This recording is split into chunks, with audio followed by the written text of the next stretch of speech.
नमस्कार, news 18 update में आप सभी का स्वागत। मैं हूं आपके साथ हेमंत कुमार। कांग्रेस अध्यक्ष चुनाव को लेकर के इस वक्त सरगर्मियां तेज हैं और राहुल गांधी से मुख्यमंत्री अशोक गहलोत की मुलाकात हुई है। ये मुलाकात इस वक्त सियासी मायनों में सबसे ज्यादा चर्चित बताई जा रही है। ये तस्वीरें कोच्चि की हम आपको टीवी स्क्रीन पर दिखा रहे हैं। कोच्चि में राहुल गांधी से सीएम अशोक गहलोत की मुलाकात हुई है। मुख्यमंत्री अशोक गहलोत रवाना हो गए।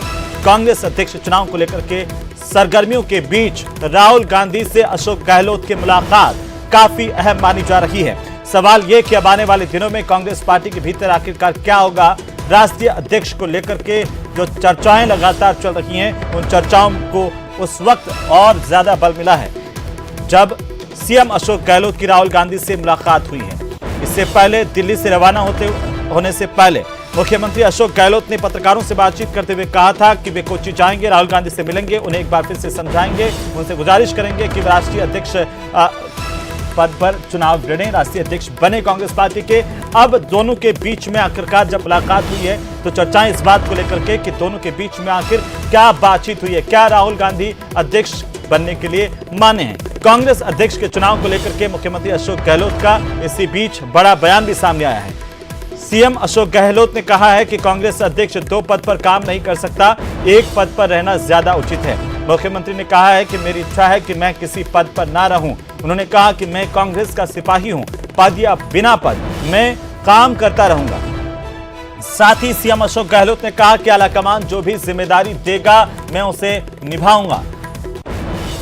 तो सबसे बड़ी खबर है इस वक्त की। कांग्रेस पहले कोई बनता है तो वो 2 पोस्ट पे काम नहीं कर सकता ना, उसको पूरे कंट्री का देखना पड़ेगा, हर राज्य का देखना पड़ेगा। तो जस्टिफाई करने के लिए 1 पोस्ट पे रहना ज़्यादा उचित है। मेरी इच्छा है और मेरा बस चले तो मैं कोई पद पे नहीं रहूं। जो पार्टी हुक्म देगी मुझे, पद पे या बिना पद पे, वो मैं काम करूंगा। ये मेरा स्टैंड है। नीलम संजीव रेड्डी भी मुख्यमंत्री रहते हुए कांग्रेस अध्यक्ष बने और नेहरू जी, इंदिरा जी, राजीव जी सभी कांग्रेस अध्यक्ष, नरसिम्हा राव जी रहे और प्रधानमंत्री भी रहे। राजस्थान के संदर्भ में मैं ये जरूर कहना चाहूँगा कि अशोक गहलोत साहब ने 4 साल जो शानदार काम किया है, गरीबों के कल्याण की जो योजनाएं शुरू की है, जो विकास के अभूतपूर्व काम किए हैं, उनका चेहरा आगे रखने पर ही कांग्रेस को उन सब कामों का लाभ मिल सकता है।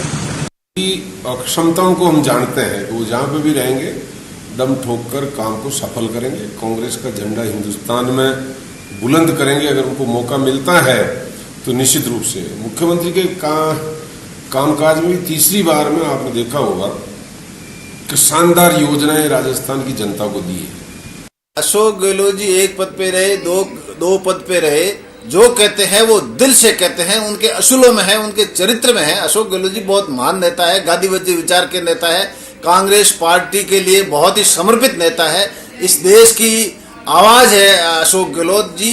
और उम्मीदें हैं उनके बयान से जो अंदाज लगाया जा सकता है, संभावनाएं जो ढूंढी जा सकती है, राजनीतिक पंडित तो यही कहेंगे कि अब राजस्थान में उनका कार्यकाल सिमट चुका है और राजस्थान के अंदर अब दूसरे मुख्यमंत्री जिसको वो चाहेंगे उसको नवाजेंगे और वो खुद दिल्ली की ओर प्रस्थान करेंगे। तो अब इस मुलाकात के बाद इस बात को लेकर के चर्चाएं तेज है कि आखिरकार कांग्रेस में राष्ट्रीय अध्यक्ष के पद को लेकर के आगे क्या होगा। क्या वाकई सीएम अशोक गहलोत ही राष्ट्रीय अध्यक्ष होंगे। तमाम तरह की चर्चाओं के बीच हम सीधे ले चलते हैं आपको हमारे सहयोगी रवि सिसोदिया के पास, जो पूरे घटनाक्रम पर इस वक्त नजर बनाए हुए हैं। रवि, क्या अपडेट है? तमाम तरह से जो चीजें, बयानबाजी भी लगातार अब कांग्रेस के खेमे से सामने आनी शुरू हो गई है जब से राहुल गांधी की और अशोक गहलोत की मुलाकात कोच्चि में हुई है। जी रवि।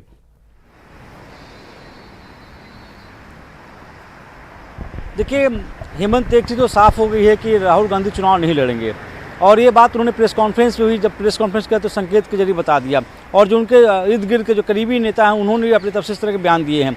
अशोक गहलोत कोच्चि में जरूर पहुंचे, वहाँ उन्होंने मुलाकात की और अपनी बातों को रखा और वो समझाने की मनाने की कोशिश कर रहे थे कि जब तमाम राज्य इस तरह के प्रस्ताव पास कर रहे हैं और तमाम राज्य की तरफ से मांग उठ रही है कि राहुल गांधी को अध्यक्ष पद का चुनाव लड़ना चाहिए, तो उनकी बात को क्यों नहीं मानते हैं। कल दिल्ली में उनकी मुलाकात हुई थी कांग्रेस के सोनिया गांधी से, करीब 2 घंटे उन्होंने मुलाकात की मुलाकात के दौरान भी उन्होंने ये कहा था, मुलाकात के सूत्रों ने ऐसा बताया कि उस दौरान भी उन्होंने अपनी बात रखी थी और कहा था कि वो एक कोशिश करेंगे जिससे राहुल गांधी को मनाया जा सके।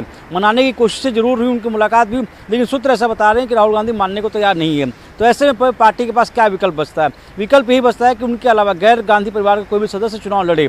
जहां तक अशोक गहलोत का सवाल है, अशोक गहलोत की मुलाकात इससे पहले भी अगस्त के महीने में उनकी मुलाकात हुई थी सोनिया गांधी विदेश दौरे पर जा रहे थे। उस दौरान ही संकेत दिए गए थे उनको कि वो कांग्रेस अध्यक्ष पद के लिए चुनाव लड़ सकते हैं, उनके उम्मीदवार हो सकते हैं। लेकिन उसके बाद से लगातार अशोक गहलोत के बयान आते रहे और उनकी तरफ से कहा जाता रहा कि वो चाहते हैं कि राहुल गांधी ही उम्मीदवार हों और तमाम राज्य इकाई की तरफ से इस तरह के प्रस्ताव आए। लेकिन सूत्र ऐसा बता रहे हैं कि राहुल गांधी मानने को तैयार नहीं है।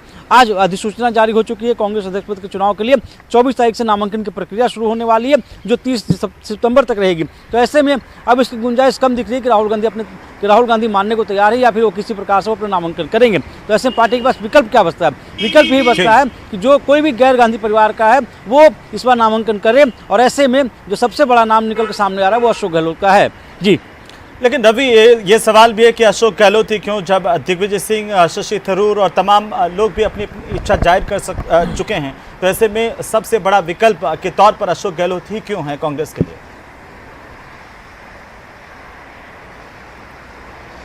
देखिए, जहाँ तक दिग्विजय सिंह का सवाल है, दिग्विजय सिंह ने कुछ देर पहले न्यूज 18 से एक्सक्लूसिव बातचीत की थी और उस दौरान जब मैंने उनसे सवाल पूछा था कि आप दिल्ली में क्या आप नामांकन करने आ रहे हैं, तो उन्होंने कहा कि सवाल ही नहीं उठता। तो एक तरफ से उन्होंने इशारों में बता दिया कि वो नामांकन नहीं करने आए हैं दिल्ली में, वो भारत जोड़ो यात्रा की बैठक करने आए हैं। शशि थरूर को लेकर अगर आप देखें, शशि थरूर चूंकि G23 खेमे के आते हैं, तो ऐसे में इसकी संभावना बहुत कम दिख रही है कि उनको गांधी परिवार का समर्थन मिलेगा। हालांकि सूत्र ऐसा बता रहे हैं और कांग्रेस के कम्युनिकेशन डिपार्टमेंट के हेड हैं जयराम रमेश, उन्होंने भी अपने ट्वीट के जरिए स्पष्ट किया था कि ओपन इलेक्शन है, कोई भी चुनाव लड़ सकता है, लेकिन शशि थरूर को कोई समर्थन मिलेगा इसकी गुंजाइश कम दिख रही है।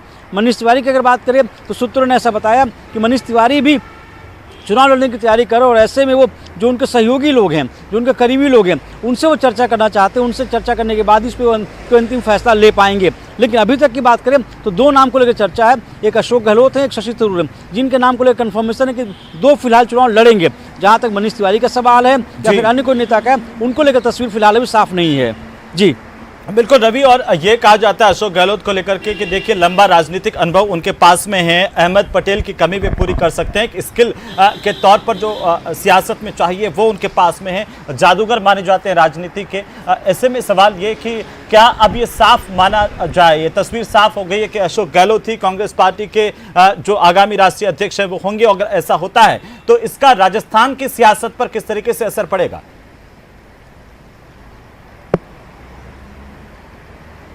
देखिए हेमंत, अभी की अगर बात करें तो कांग्रेस अपने सबसे बुरे दौर से गुजर रही है। लोकसभा में जो प्रदर्शन कांग्रेस का रहा वो खराब प्रदर्शन रहा।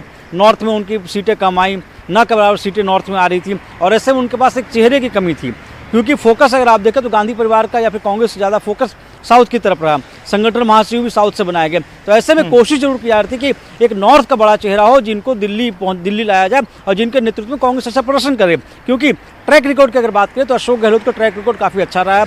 संगठन के साथ साथ सरकार के भी उनको अनुभव है। जब 2017 में उनको संगठन की जिम्मेदारी दी गई थी, जब संगठन महासचिव बनाए गए थे, तो उनके नेतृत्व में 3 राज्यों में सरकार बनी थी, छत्तीसगढ़ में, मध्य प्रदेश में, राजस्थान में। गुजरात में नेक टू नेक फाइट थी। तो ऐसे में उनको संगठन का अनुभव है, पार्टी इस बात को जानती है। जहाँ तक राजस्थान की बात करें, राजस्थान में अगले साल चुनाव होने वाले, और ऐसे में इसकी संभावना कम है कि अगर उनको अध्यक्ष बनाया जाता है तो उनकी पसंद का कोई चेहरा ही होगा, उनकी पसंद के चेहरे को ही मुख्यमंत्री बनाए, इसकी कोशिश की जा रही है। और इसी बाबत अशोक गहलोत ने पहले मुलाकात की सोनिया गांधी से, और आज राहुल गांधी से उनकी मुलाकात केरल में हुई। जी, लेकिन रवि, अशोक गहलोत को गांधी परिवार का भी खास माना जाता है, नज़दीकी माना जाता है, सोनिया गांधी, राहुल गांधी और प्रियंका गांधी के। और ये भी एक उभर करके उनकी छवि सामने आई कि जब तमाम राज्यों में सरकारें गिर रही थी तो वहाँ पर कामयाब नहीं हो पाए, लेकिन राजस्थान में अशोक गहलोत ने वो इरादे कामयाब नहीं होने दिए, अपनी सरकार को बचा करके दिखाया कि उनमें एक राजनीतिक काबिलियत इस बात को लेकर के है कि वे भविष्य के संकट को भांप सकते हैं और उसके अनुसार जो है वो अपनी कार्यप्रणाली में एक्ट करते हैं।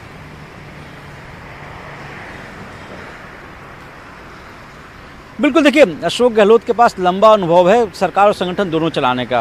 कांग्रेस के लीडरशिप इस बात को भली भांति जानती है, और जब बुरे दौर से कांग्रेस गुजर रही है तो कांग्रेस को समझ है कि कैसे नेता को आगे करना चाहिए। अशोक गहलोत को लेकर यह भी स्पष्ट था कि जब G23 के लीडर्स से पूछा गया, जब उनसे बात हो रही थी कि क्या उनके खिलाफ को कैंडिडेट को खड़ा करेंगे, तो उन्होंने कहा था कि अशोक गहलोत अगर बनते हैं तो इस पर उनको विचार करना पड़ेगा, क्योंकि उनको लेकर है कि उनके साथ किसी से कोई बैर ज़्यादा नहीं है। जहाँ तक G23 की ही बात करें तो शशि थरूर बेशक कैंडिडेट है, लेकिन वो G23 के कैंडिडेट नहीं है। अशोक गहलोत का जो एक्सपीरियंस रहा है, जो लंबा अनुभव रहा है, चाहे सरकार में हो चाहे संगठन में हो, कांग्रेस लीडरशिप उसका फ़ायदा उठाना चाह रही थी और इसी वजह से कोशिश की जाती कांग्रेस लीडरशिप की तरफ से कि वो अपना संदेश उनको दे। और जब 25 अगस्त को उनकी मुलाकात हुई थी सोनिया गांधी से, उस दौरान उनको संदेश दिया गया था कि वो चाहते हैं कि अशोक गहलोत उनके तरफ से ऑफिशियल कैंडिडेट हो जो कि कांग्रेस लीडरशिप के लिए चुनाव लड़े।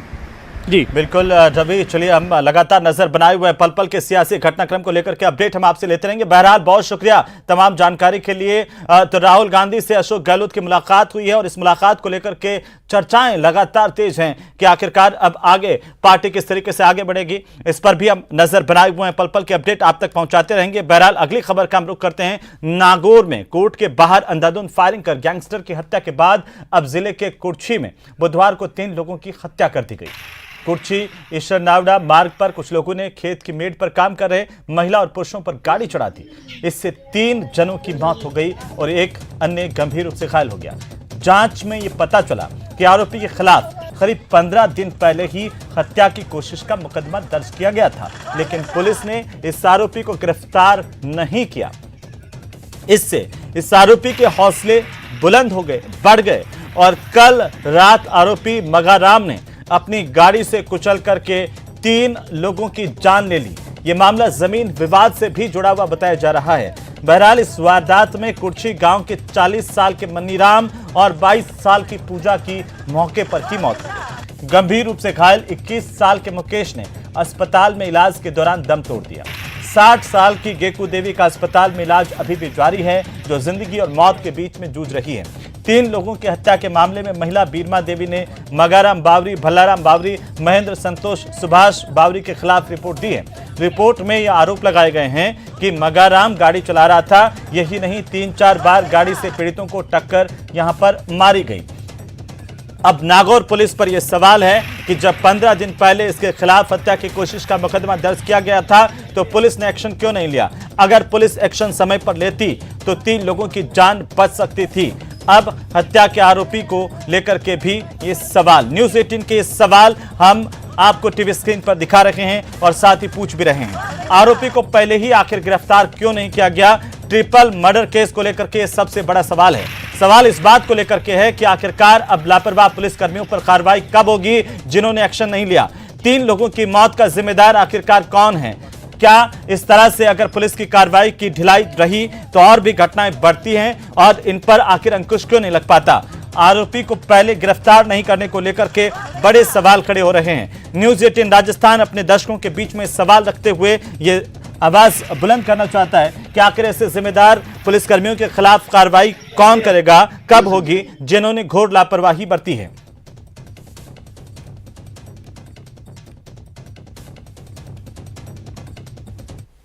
साजन राम है, वह काम से घर आवता। रात्रि 10 बजे 6 तारीख शामरा कैंपर में बची ठोक सुखराम, मेघाराम और श्यामलाल, राहुल राम, बुरा राम और पूरन राम, नैना राम, 3-4 और अन्य वह जो कैंपर में बची ठोक नीचे गिरा दिया। फिर बहादुर महीने शरीयों है जो हाथ पैर तोड़ दिया, एक सिर में लगा दी। किस तारीख घटना?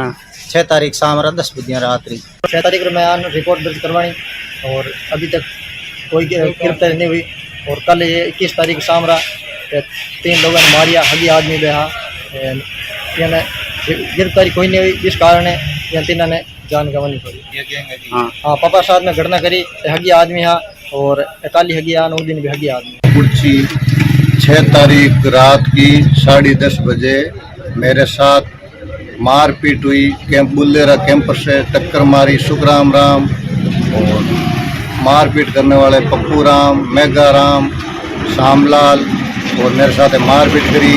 और एक बुल्लेरो पिकअप गाड़ी थी, 2 मोटरसाइकिलें थी और पूरन राम था और 2-4 अन्य लोग थे और मेरे साथ में ये घटना करके। और तो आरोपी ने 3 लोगों को गाड़ी से कुचल दिया और सवाल ये कि आखिरकार क्या पुलिस की ढिलाई के चलते इस वारदात को आरोपी ने अंजाम दिया? सहयोगी महेंद्र बिश्नोई हमारे साथ नागौर से जुड़ रहे हैं और ये खींवसर थाने का मामला और खींवसर पुलिस थाना अब सवालों के घेरे में है। महेंद्र। हाँ जी बिल्कुल, निश्चित तौर पर अगर 15 दिन पहले जो मुकदमा हुआ उसमें कार्रवाई हो जाती, आरोपी की गिरफ्तारी हो जाती या उसे पाबंद कर दिया जाता, तब भी इस तरह की घटना रोकी जा सकती थी। लेकिन 15 दिन के भीतर कोई एक्शन नहीं लिया। नतीजा ये रहा कि आरोपी के हौसले बुलंद हो गए और मग्गाराम ने जायलो गाड़ी से एक परिवार के 4 लोगों को कुचल दिया, जिनमें से 3 की मौत हो चुकी है और एक महिला अभी भी गंभीर हालत में इलाजरत है। सवाल खींवसर पुलिस पर इसलिए खड़े हो रहे हैं कि 6 सितंबर को साजन राम पर इसी आरोपी मग्गाराम व उसके साथियों ने हमला किया था। 7 सितंबर को उसके पुत्र ने मुकदमा दर्ज करवाया। लेकिन देखने वाली इसमें बड़ी बात यह भी है कि हत्या के प्रयास का मुकदमा दर्ज होने के बावजूद इसकी जांच एक हेड कांस्टेबल को दे दी गई, जबकि ये गंभीर प्रकरण है। इस तरह के प्रकरणों की जांच आमतौर पर एसआई या खुद एसएचओ करते हैं, लेकिन खींवसर पुलिस ने इतनी बड़ी लापरवाही बरती कि उस प्रकरण में हेड कांस्टेबल को जांच दी और 15 दिन में कोई एक्शन नहीं लिया गया। उसी कारण आरोपी के हौसले बुलंद रहे और उसने कल देर शाम को एक बड़ी वारदात को अंजाम दे दिया। 3 लोग उस घटना में मारे गए। एक महिला जो कि 60 साल की है, उसकी हालत गंभीर है। इस मामले में अपडेट यह है कि अभी परिजन मोर्चरी के बाहर जमा है और ये मांग कर रहे हैं कि मुख्य आरोपी की गिरफ्तारी की जाए। घटना को करीब 24 घंटे बीतने वाले हैं, लेकिन अभी तक मुख्य आरोपी मग्गाराम पुलिस की गिरफ्त से दूर है, न ही जायलो गाड़ी बरामद की गई है। जो इस मामले में अन्य लोग नामजद करवाए गए हैं, उनमें से कुछ जनों को पुलिस ने हिरासत में लिया है, लेकिन जो मुख्य आरोपी है वो पुलिस की पकड़ से बाहर है, जिस पर 15 दिन पहले एक और मुकदमा दर्ज हुआ था। ये एक बड़ी लापरवाही साफ तौर पर इस मामले में दिख रही है।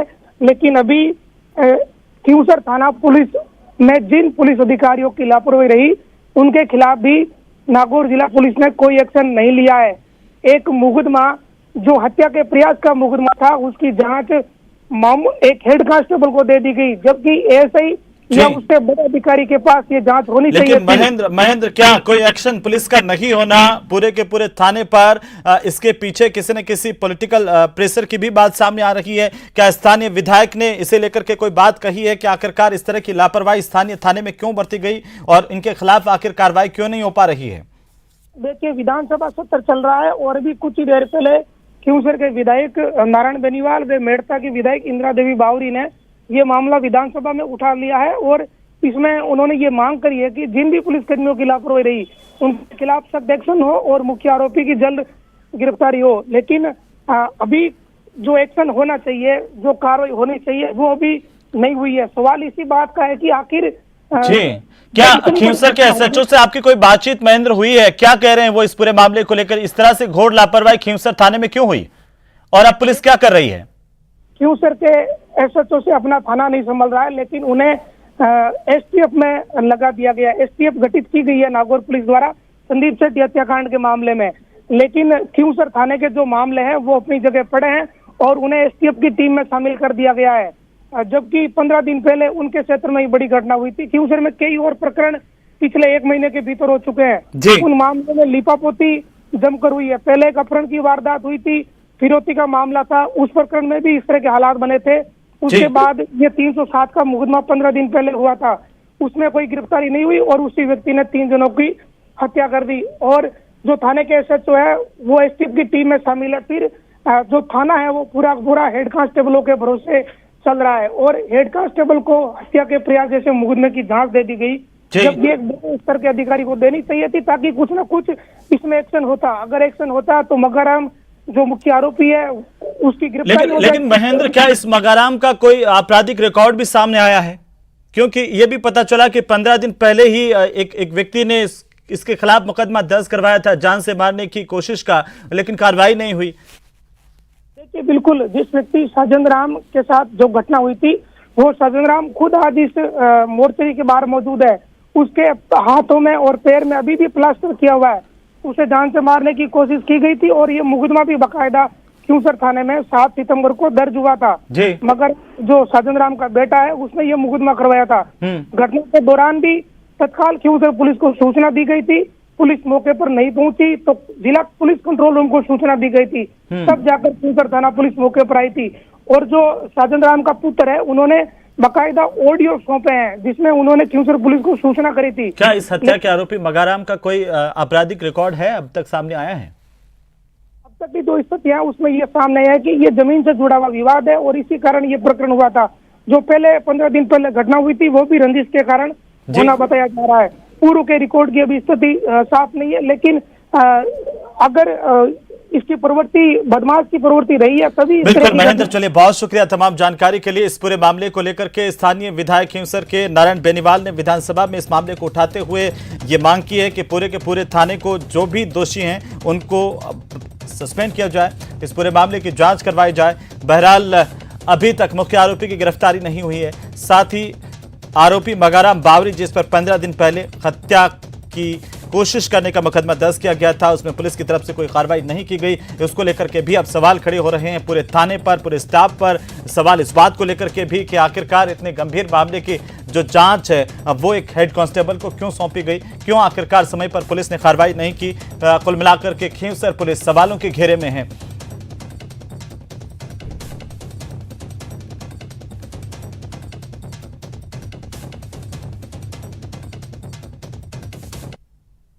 तो चलिए इसी के साथ ही इस बुलेटिन फिलहाल इतना ही। आप देखते रहिए न्यूज़ 18 राजस्थान।